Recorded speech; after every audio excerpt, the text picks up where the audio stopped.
ರಾಜ್ಯದಲ್ಲಿ ಈಗ phone tap ಕೂಡ ದೊಡ್ಡ ವಿವಾದಕ್ಕೆ ಕಾರಣವಾಗಿದೆ. ಈಗಾಗಲೇ ಹನಿ ಟ್ರ್ಯಾಪ್ ಬಗ್ಗೆ ಅಂದರೆ ಮಾರ್ಚ್ 21, 20ನೇ ತಾರೀಕು ಕೆ.ಎನ್. ರಾಜಣ್ಣ ಅವರು ನಮ್ಮ ಮೇಲೆ ಹನಿ ಟ್ರ್ಯಾಪ್ ಆಗಿದೆ ಅನ್ನುವಂತಹ ಒಂದೇನು ಹೇಳಿಕೆಯನ್ನು ಕೊಟ್ಟಿದ್ರು. ಆ ಹೇಳಿಕೆಯ ಬೆನ್ನಲ್ಲೇ ಈಗ ಫೋನ್ ಟ್ಯಾಪ್ ಕೂಡ ಬಯಲಾಗಿದೆ. ಫೋನ್ ಟ್ಯಾಪ್ ಕದ್ದಾಲಿಕೆ ಅಂದರೆ ಫೋನ್ ಕದ್ದಾಲಿಕೆ ಒಂದು ವಿವಾದ ಸೃಷ್ಟಿಯಾಗಿದೆ. ತಮ್ಮದೇ ಸರ್ಕಾರದ ಬಗ್ಗೆ ಕೈ ಶಾಸಕರು ದೂರು. ಈ ಬಗ್ಗೆ ಆಪ್ತರ ಬಳಿ MLC ಒಬ್ಬರು ಏನಂದರೆ ಚರ್ಚೆಗೆ ಬಂದಿಲ್ಲ. ಸೊ ಹೀಗಾಗಿ CM ಕಚೇರಿಯ ಮೂಲಗಳು ತಿಳಿಸಿವೆ. ಅಂದರೆ ಫೋನ್ ಕದ್ದಾಲಿಕೆ ಬಗ್ಗೆಯೂ ಕೂಡ ಕೆಲವೊಂದಿಷ್ಟು ಮಾಹಿತಿ CM ಸಿದ್ದರಾಮಯ್ಯನವರಿಗೆ ಹೋಗಿದೆ ಅನ್ನುವಂತಹ ಮಾಹಿತಿ ಲಭ್ಯವಾಗಿದೆ. ರಾಜ್ಯದಲ್ಲಿ ದೂರವಾಣಿ ಕದ್ದಾಲಿಕೆ ಆರೋಪ ಮತ್ತೊಮ್ಮೆ ಸದ್ದು ಮಾಡಿದ್ದು ಆಡಳಿತ ಪಕ್ಷದ ಶಾಸಕರೇ ಮುಖ್ಯಮಂತ್ರಿ ಸಿದ್ದರಾಮಯ್ಯ ಅವರಿಗೆ ದೂರವಾಣಿ ಕದ್ದಾಲಿಕೆ ದೂರು ನೀಡಿದ್ದಾರೆ ಎನ್ನುವಂತಹ ಮಾಹಿತಿ ಲಭ್ಯವಾಗಿದೆ. ಈ ಬಗ್ಗೆ ಮುಖ್ಯಮಂತ್ರಿ ಸಿದ್ದರಾಮಯ್ಯ ಅವರು ಭೇಟಿ ಮಾಡಿ ಕೆಲ ಶಾಸಕರು ದೂರು ನೀಡಿದ್ದಾರೆ. ಈ ಬಗ್ಗೆ ಪರಿಷತ್ ಸದಸ್ಯರೊಬ್ಬರು ಆಪ್ತರ ಬಳಿ ಹೇಳಿಕೊಂಡಿದ್ದಾರೆ ಅಂತ ಸುದ್ದಿ ಹರಿದಾಡ್ತಾ ಇದೆ. ಈ ಬಗ್ಗೆ ಯಾವುದೇ ಶಾಸಕರು ಈ ಬಗ್ಗೆ ಅಧಿಕೃತವಾಗಿ ಎಲ್ಲೂ ಕೂಡ ಹೇಳಿಕೊಂಡಿಲ್ಲ. ಆದರೆ ಈ ರೀತಿ ಯಾವುದೇ ದೂರು ಮುಖ್ಯಮಂತ್ರಿಯವರ ಬಳಿ ಬಂದಿಲ್ಲ ಅಂತ CM ಕಚೇರಿಯ ಮೂಲಗಳು ಸ್ಪಷ್ಟಪಡಿಸಿವೆ. ಮತ್ತೊಂದು ಕಡೆ ಪ್ರತಿಪಕ್ಷ ನಾಯಕ ಆರ್ ಅಶೋಕ್ ಸುದ್ದಿಗೋಷ್ಠಿ ನಡೆಸಿ ಆಡಳಿತ ಹಾಗೂ ಪ್ರತಿಪಕ್ಷದ ಪ್ರಮುಖ ನಾಯಕರ ದೂರವಾಣಿ ಕದ್ದಾಲಿಕೆ ನಡೆದಿದ್ದಂತೂ ನಿಜ, 100% ಸತ್ಯ. ಆಡಳಿತ ಪಕ್ಷದ ಶಾಸಕರೇ ಇದನ್ನು ಹೇಳಿಕೊಂಡಿದ್ದಾರೆ. ವಿರೋಧಿಗಳನ್ನು ಬಗ್ಗು ಬಡಿಬೇಕು ಅನ್ನೋ ಕಾರಣಕ್ಕಾಗಿ ಹೀಗೆ ಮಾಡಲಾಗ್ತಾ ಇದೆ. ಇದರಲ್ಲಿ ಅನುಮಾನವೇ ಬೇಡ ಅಂತ ಆರ್ ಅಶೋಕ್ ಮಾಹಿತಿಯನ್ನು ಆಕ್ರೋಶವನ್ನು ವ್ಯಕ್ತಪಡಿಸಿದ್ದಾರೆ.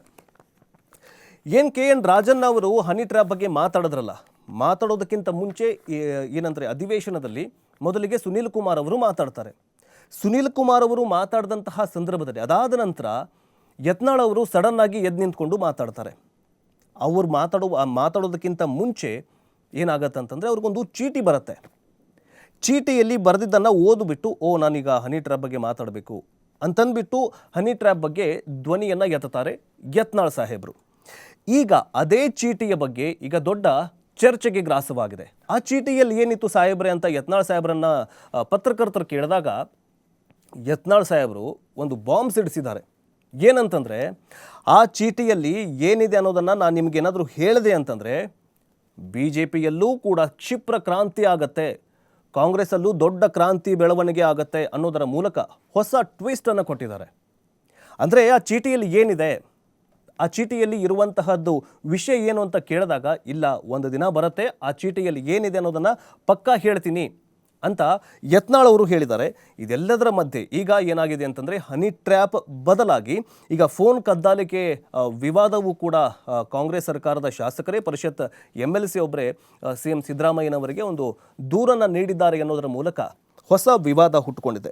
2 ವರ್ಷದಿಂದ ನನ್ನ ಮತ್ತು HDK ಫೋನ್ ಕದ್ದಾಲಿಕೆ ಆಗಿದೆ ಅಂತ ಆರ್ ಅಶೋಕ್ ಅವರು ಕಿಡಿಕಾರಿದ್ದಾರೆ. ಮೊನ್ನೆ ಅಷ್ಟೇ ಒಂದು ಸುದ್ದಿಗೋಷ್ಠಿಯನ್ನು ಮಾಡಿದಂತಹ ಸಂದರ್ಭದಲ್ಲಿ ಕಾಂಗ್ರೆಸ್ ಪಕ್ಷ ತಮ್ಮ ಶಾಸಕರಿಗೆ ಸಚಿವರಿಗೆ ಒಂದು ಏನಂತಂದರೆ ರಕ್ಷಣೆ ಕೊಡೋದಕ್ಕೆ ರಕ್ಷಣೆ ಕೊಡ್ತಾ ಇಲ್ಲ, ಹಾಗಾದರೆ ಈ ಸರ್ಕಾರ ಇದ್ದೇನು ಯೂಸು ಅನ್ನೋದರ ಮೂಲಕ ಆಕ್ರೋಶವನ್ನು ವ್ಯಕ್ತಪಡಿಸಿದ್ದಾರೆ.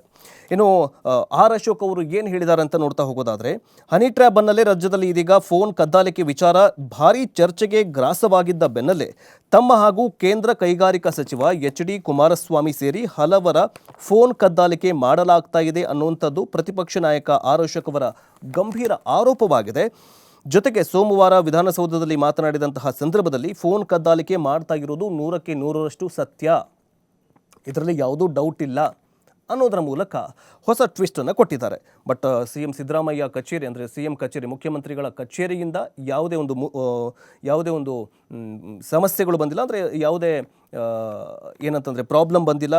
ಇಂತಹದೊಂದು ಯಾವುದೂ ಕೂಡ ಏನಂತಂದರೆ ಯಾವುದೇ ಅಧಿಕಾರಿಗಳು ಹೇಳಿಲ್ಲ ಅನ್ನೋದರ ಮೂಲಕ ಅಧಿಕೃತವಾಗಿ ಯಾವುದೂ ಕೂಡ ಹೇಳಿಕೆಗಳು ಬಂದಿಲ್ಲ ಅನ್ನೋದರ ಮೂಲಕ ಈ ಒಂದು ಹನಿ ಮನಿ ಕಹಾನಿ ಸಂದರ್ಭದಲ್ಲಿ ಈಗ ಫೋನ್ ಟ್ಯಾಪ್ ಏನು ವಿವಾದ ಕೇಳಿ ಬರ್ತಾ ಇದೆಯಲ್ಲ, ಇದಕ್ಕೂ ಕೂಡ CM ಸಿದ್ದರಾಮಯ್ಯ ಅವರು ಡ್ಯಾಮೇಜ್ ಕಂಟ್ರೋಲ್ಗೆ ಮುಂದಾದ್ರ ಅನ್ನುವಂತಹ ಪ್ರಶ್ನೆ ಮೂಡೋದಂತೂ ಸಹಜ.